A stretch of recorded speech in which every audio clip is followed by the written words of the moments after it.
ಗುರುವೇ ಸರ್ವಲೋಕಾನಾಂ ವಿಷಜೇ ಭವರೋಗಿಣಾಂ ನಿಧಯೇ ಸರ್ವವಿದ್ಯಾನಾಂ ದಕ್ಷಿಣಾಮೂರ್ತಯೇ ನಮಃ. ಪ್ರಥಮದಲ್ಲಿ ಆರಾಧ್ಯ ಗುರುಗಳನ್ನು ಭಕ್ತಿಯಿಂದ ಹೃದಯ ಮಂದಿರದಲ್ಲಿ ಧ್ಯಾನಿಸಿಕೊಂಡು, ಆಷಾಢ ಮಾಸದಲ್ಲಿ ಬರುವಂತಹ ಒಂದು ಹುಣ್ಣಿಮೆ ಅಂತಂದರೆ ಅದರಲ್ಲಿ ವಿಶೇಷವಾಗಿ 12 ತಿಂಗಳಲ್ಲಿ ಬರ್ತಕ್ಕಂಥ ಹುಣ್ಣಿಮೆಯೇ ಬೇರೆ. ಅದರಲ್ಲಿ ಈ ಆಷಾಢ ಮಾಸದಲ್ಲಿ ಬರ್ತಕ್ಕಂಥ ಹುಣ್ಣಿಮೆಯೇ ವಿಶೇಷತೆ ಏನು ಅಂತಂದರೆ ಗುರು ಪೌರ್ಣಿಮೆ.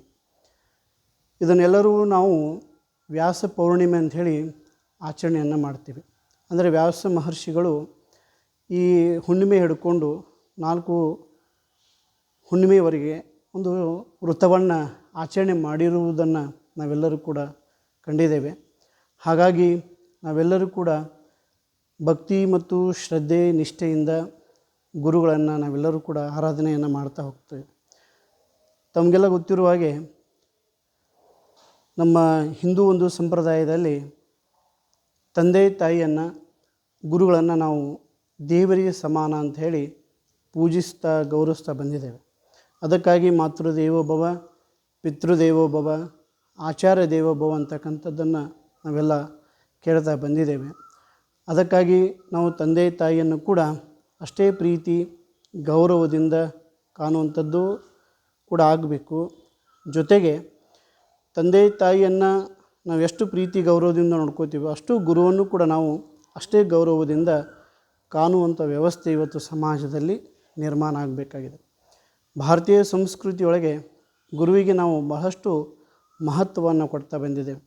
ಅದರಲ್ಲಿ ಗುರು ಮತ್ತು ಶಿಷ್ಯರ ಸಂಬಂಧ ಹೇಗಿದೆ ಅಂತಂದರೆ ಮಗುವಿಗೂ ಮತ್ತು ಸೂರ್ಯನಿಗೂ ಇರುವಂತಹ ಸಂಬಂಧ. ತಮಗೆಲ್ಲ ಒಂದು ಸಣ್ಣ ಉದಾಹರಣೆ ಹೇಳಿದರೆ ಗೊತ್ತಾಗುತ್ತೆ.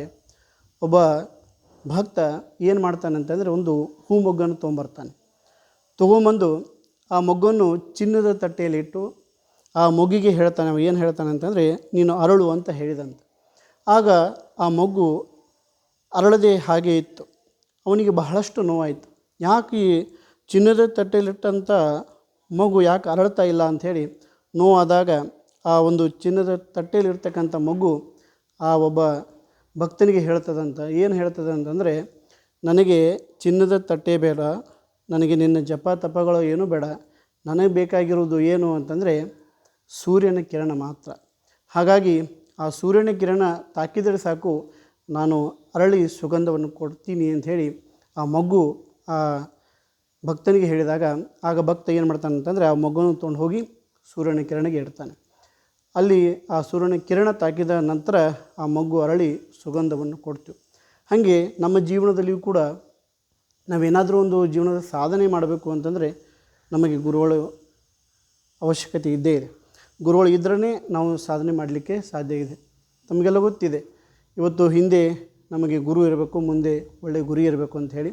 ಹಾಗಾಗಿ ಪ್ರತಿಯೊಬ್ಬರು ಕೂಡ ನಾವು ಈ ಒಂದು ಆಷಾಢ ಮಾಸದಲ್ಲಿ ಬರ್ತಕ್ಕಂಥ ಈ ಒಂದು ಹುಣ್ಣಿಮೆಯನ್ನು ನಾವು ಗುರು ಪೌರ್ಣಿಮೆ ಅಂತ ಆಚರಣೆ ಮಾಡುವುದರ ಜೊತೆಗೆ ಗುರುಗಳ ಹತ್ರ ಹೋಗಿ ಗುರುಗಳ ದರ್ಶನವನ್ನು ಮಾಡಿ ಅವರ ಪಾದ ಪೂಜೆಗಳನ್ನು ಮಾಡಿ ನಮ್ಮ ಕೈಲಾದಷ್ಟು ದಕ್ಷಿಣೆಯನ್ನು ಸಮರ್ಪಿಸಿ ಬರುವಂಥದ್ದನ್ನು ನಾವೆಲ್ಲರೂ ಕೂಡ ಮಾಡ್ಕೊಂಡು ಹೋಗಬೇಕು ಅಂತಕ್ಕಂಥ ವಿಚಾರವನ್ನು ಈ ಸಂದರ್ಭದಲ್ಲಿ ಹೇಳಿ, ಪ್ರತಿಯೊಬ್ಬರಿಗೂ ಕೂಡ ಇವತ್ತು ನಮ್ಮ ಭಾರತ ದೇಶದಲ್ಲಿ ನಾವೆಲ್ಲರೂ ಕೂಡ ಬಹಳಷ್ಟು ಸಡಗರ ಸಂಭ್ರಮದಿಂದ ಗುರು ಪೌರ್ಣಿಮೆಯನ್ನು ಆಚರಣೆ ಮಾಡ್ತಾ ಬಂದಿದ್ದೇವೆ.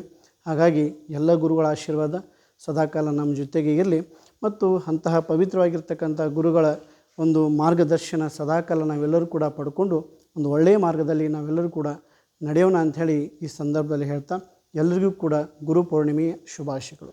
ಶರಣು ಶರಣಾರ್ಥಿಗಳು.